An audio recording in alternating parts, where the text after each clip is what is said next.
O estado nutricional tem relevância na gestação? Será que isso importa? Então, eu quero trazer para vocês alguns dados em relação a isso. Vitaminas e minerais essenciais são componentes da dieta necessários em pequenas quantidades para dar suporte a toda a atividade metabólica, incluindo sinalização celular, motilidade, proliferação, diferenciação e apoptose. Regulam crescimento, função e homeostase dos tecidos. Existem três componentes que são super importantes durante a gestação, que estão exatamente nesse contexto: o metabolismo materno, a placenta e o metabolismo fetal. Portanto, vitaminas e minerais essenciais são importantes para qualquer célula. Esses papéis biológicos fundamentais no início da vida permitem que o feto se desenvolva e amadureça em um recém-nascido saudável. Vitaminas e minerais auxiliam em todos os estágios da interação materna, placentária e fetal para permitir uma gestação saudável. Nós precisamos ter o ambiente intrauterino adequado para o desenvolvimento do feto. Palavras do professor David Barker. Em todo o mundo, a prevalência estimada de anemia por deficiência de ferro, anemia e deficiência de ferro não são sinônimos, é de 15 a 20%. A deficiência de vitamina A afeta cerca de 15% das gestantes em países de baixa renda. A deficiência de iodo, 17%, e na África chegando a 40%. Estudos de base populacional no sul da Ásia, incluindo Índia, Bangladesh e Nepal, relatam deficiências de zinco que variam entre 15% e 74%, vitamina B12 de 19% a 74%, vitamina E de 50% a 70% e folato até 26% em mulheres grávidas.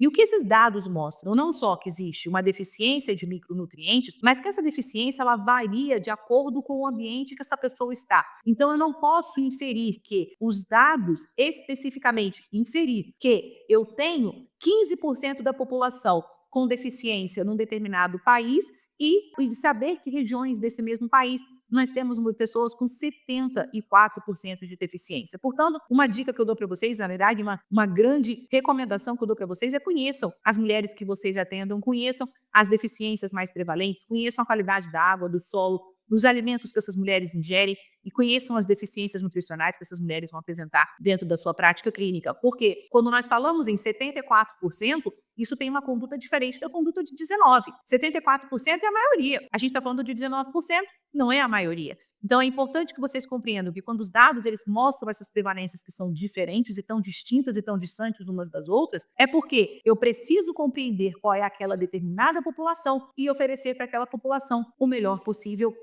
dentro da assistência profissional, da assistência médica. Em uma revisão em 2013 de dietas entre mulheres grávidas em países de alta renda, a ingesta de folato, ferro e vitamina D foi encontrada abaixo do recomendado em cada região geográfica examinada. O baixo nível de vitamina D tem sido um problema emergente com insuficiência documentada da gravidez dos Estados Unidos em 28%, no entanto, no Mediterrâneo, chegando aí a 65%. Não é estranho? Mediterrâneo com deficiência de vitamina D, então a gente não pode falar que a pessoa só toma sol e por isso ela não tem deficiência de vitamina D. A gente tem que começar a pensar a respeito disso. Vai ser publicado na Placenta, que é uma grande revista sobre estudos da placenta, um trabalho falando exatamente a respeito disso, a importância da nutrição durante esse período da nutrição materna e como isso vai afetar o desenvolvimento placentário e o desenvolvimento fetal. Então, uma excelente nutrição, uma nutrição adequada durante a gestação leva a uma qualidade, uma nutrição adequada dessas células placentárias, a passagem de oxigênio de forma adequada e controle de estresse. Isso leva a um excelente desenvolvimento placentário, com tamanho, peso, transporte de macro e micronutrientes, metabolismo e remodelamento das artérias espiraladas de forma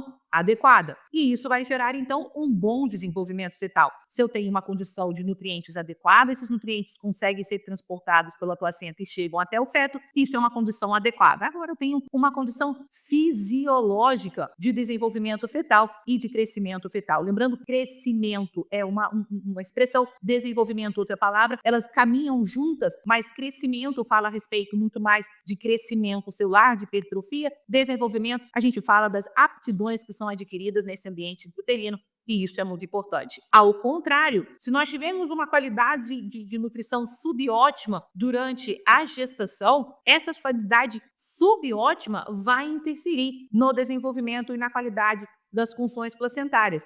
Mas pensem não é só a subótima no sentido de desnutrição. Existe de desnutrição não, de baixa ingesta. Existe uma outra condição que é a overnutrition, que é o excesso de nutrição, geralmente se relaciona à quantidade aumentada de carboidratos em deficiência de micronutrientes, o que nós vamos conhecer como hidden hunger, fome oculta, que leva ao aporte inadequado de oxigênio e o estresse materno, produção de glicocorticoides, que também vai interferir na qualidade placentária. Isso modifica a placenta, modifica o tamanho, modifica o peso, modifica o transporte de nutrientes, modifica o metabolismo desses nutrientes e a expressão placentária de uma série de hormônios, levando a uma condição de remodelamento das artérias espiraladas aberrante. E isso nós conhecemos como restrição de crescimento, pré-eclâmpsia, parto prematuro, descolamento prematuro de placenta, creatinina placentário. Ou seja, existe uma base, isso é muito bem estudado, existe uma base que é a base